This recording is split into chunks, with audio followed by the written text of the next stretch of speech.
Joining us now, Senator JD Vance from the state of Ohio and the vice presidential candidate for the Republican Party. Sir, good to have you with us. It's good to be with you. Thank you. Give me your sense on this date, what this day means for us. I know you brought up the Americans who were killed last year, as well as the many Israelis, and there are still Americans who are being held hostage today. Yeah, no, that's where my mind goes, certainly today. Obviously, a very sad day, over 1,000 Israelis killed.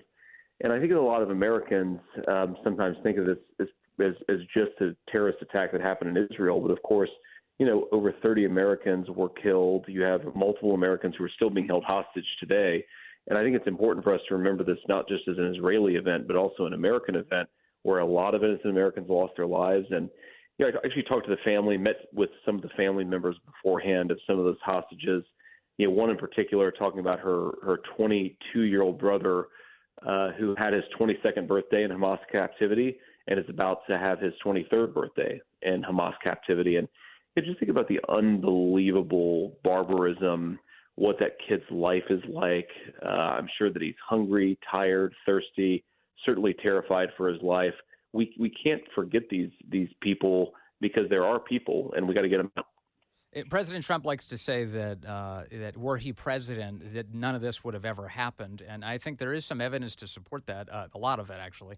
And if you look back, the Biden administration unleashed a lot of funding that went to Iran that's been used to commit these acts of terror. And that includes not just by Hamas, but also Hezbollah.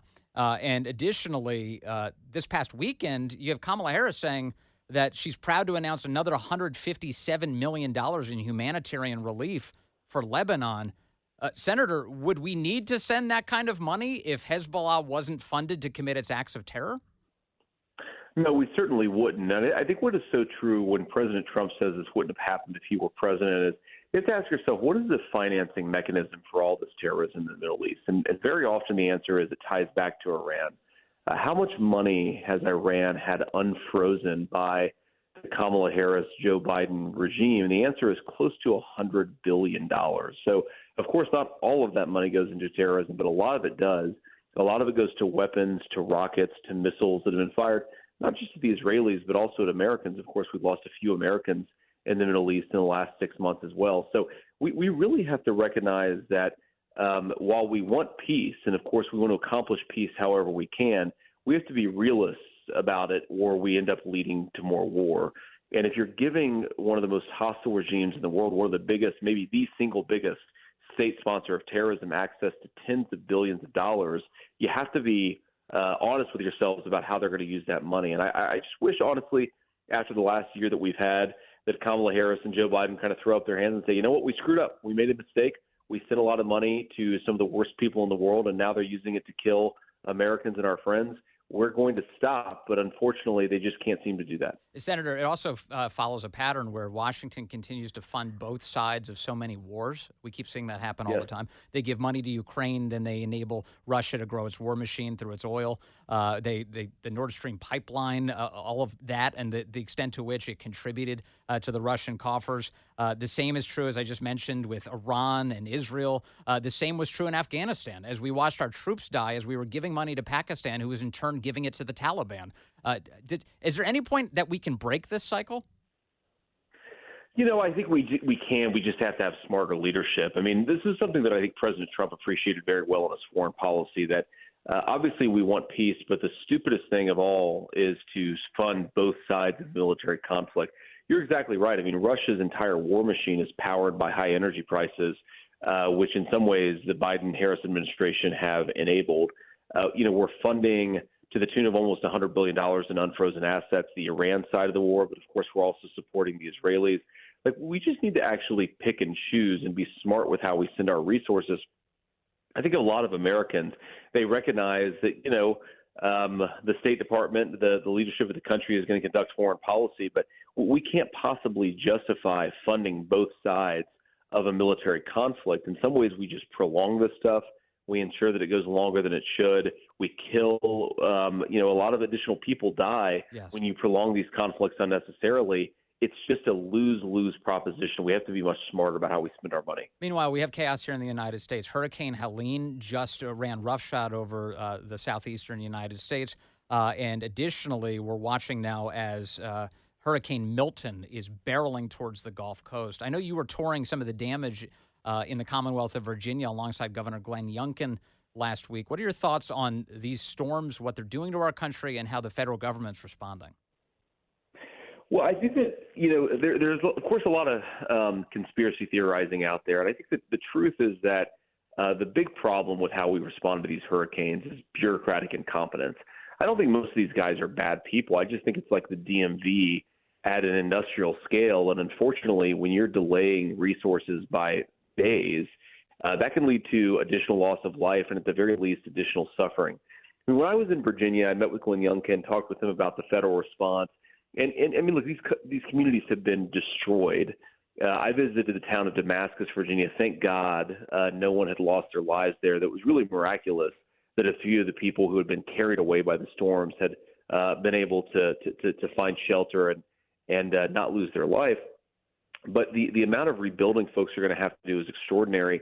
And these are communities that a lot of folks feel left behind even before the hurricane showed up. Yes. Their government had ignored them, had looked down upon them. This is the Appalachian region of the country, one of the poorest regions of the United States. So folks already feel like their government doesn't care about them. And then the hurricane hits and Kamala Harris is at a fundraiser and Joe Biden's at the beach.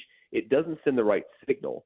The other big problem here is that we should have deployed the United States military to the hurricane site immediately. Yes. I'm talking about hours after the hurricane had left these communities. You should have had helicopters, the 82nd Airborne delivering resources and medicine and rescuing people. The fact that it took days to have a true military response just speaks to the complete failure of leadership on the ground. Yeah, and that's a state, North Carolina, as you well know. You're a United States Marine. It's dense with bases, including some Marine Corps bases, Marine Corps air stations. You got the Army there, Fort Liberty now, and once known as Fort Bragg, and lots of resources available. Biden only dispatched, 1,000 soldiers this past week? And that was well after so much of the damage had taken place. Yeah, that's exactly right. I mean, days after the hurricane had hit land in North Carolina. Let me just illustrate this with a really crazy example. So in 2010, Port-au-Prince, Haiti had a terrible earthquake, and the 82nd Airborne was in Port-au-Prince 48 hours. It took the Biden administration a week to get the 82nd Airborne to a community in North Carolina that's about an hour away from where the 82nd Airborne is headquartered. That is a really striking indictment of our leadership. And I was actually talking with Elon Musk about this on Saturday. It's just bureaucratic incompetence. It's, one person and their own little bureaucratic fiefdom who's not talking to another person. It's the FAA isn't talking to the military. It's FEMA isn't talking to the FAA. There's just not enough coordination. And the only thing that really cuts through that coordination problem is leadership, right? You need the president or you need the vice president. You need somebody who's empowered to say, our goal is to save as many lives and to help as many people as possible. And you give them the authority they need to cut through all the red tape immediately. We haven't really had that until the last couple of days. And I'm sure that a lot of people in North Carolina are just now seeing federal resources arrive in their communities. It's about a week and a half too late. Are you concerned that those residents of North Carolina and all the other storm-affected areas are going to have trouble voting this year? How attuned to that issue are you? So I am concerned about it. I do think that in North Carolina, I was talking to the RNC chair, Michael Whatley, about this recently. He, of course, was the Republican Party chair of the state of North Carolina until recently. I think that we're actually in a good shape for what we need to ensure that people are able to vote in North Carolina. What I worry about more is actually motivation, right? I mean, think about this. You've got hundreds of families who are grieving a loved one, even those who are not in quite that bad of a shape. They're rebuilding their homes. Everything that they have and possessed has been destroyed. The message that I'd like to get out there to folks is look, yes, this has been an unspeakable human tragedy, especially to those who have lost a loved one. But the most important way we can ensure that our government is responsive to the needs of American citizens is to throw out the current bombs and to get somebody in there who actually cares. And, of course, I believe that's Donald J. Trump. I know that a lot of folks in North Carolina feel left behind and forgotten. Get a government that is not going to leave you behind, is not going to forget you. And the only way to do that is to get out there and vote. So while I don't think that, by the time most people are voting in those precincts, I think they're going to have the ability to vote, and we're going to work very hard to make sure that happens. I do worry a little bit about motivation to vote in the wake of this tragedy. Senator Vance, I want to talk politics with you, too. Last week, you, of course, did this debate against Governor Tim Walz. And I got to be honest, I sat down to watch the debate, and I was looking for Tampon Tim. I was waiting for you to say, he's putting tampons in the boys' rooms all over Minnesota. This guy's crazy.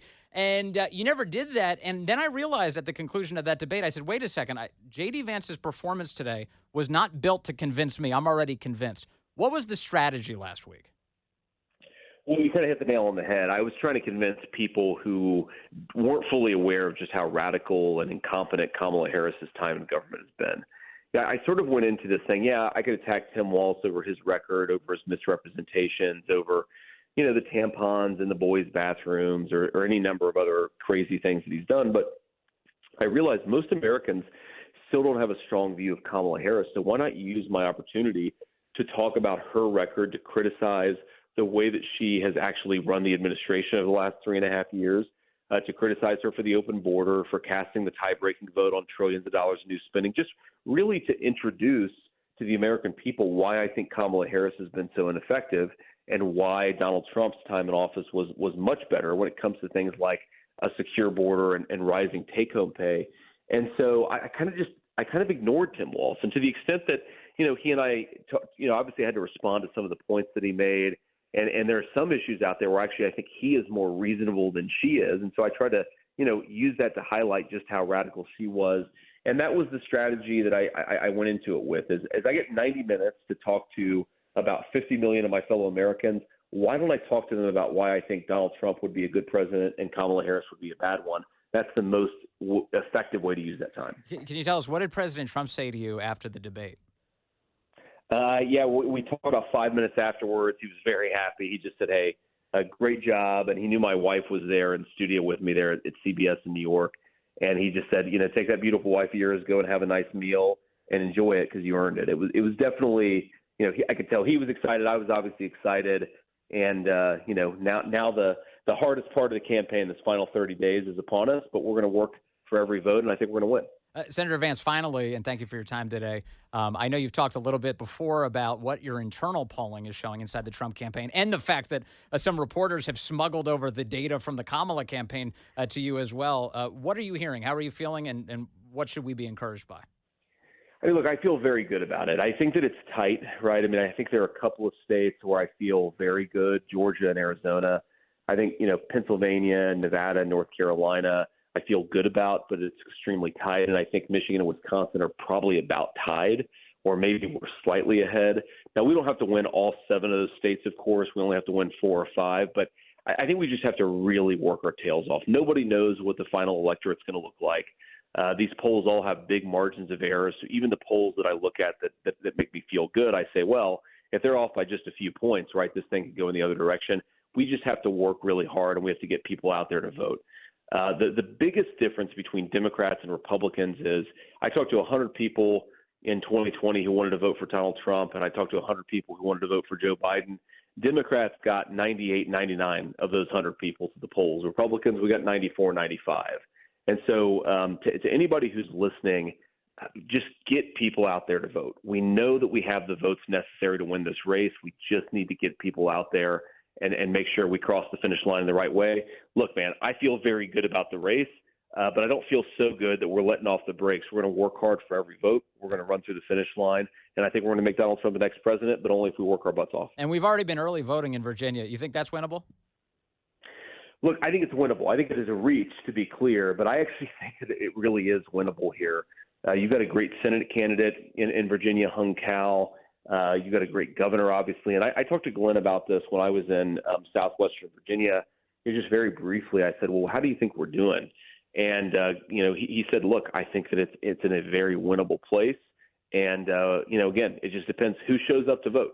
So if you're in Virginia, get out there, vote for Donald Trump, and I think we do have a chance of winning this thing. Senator JD Vance, sir, thank you very much for your time today. I look forward to speaking to you again soon.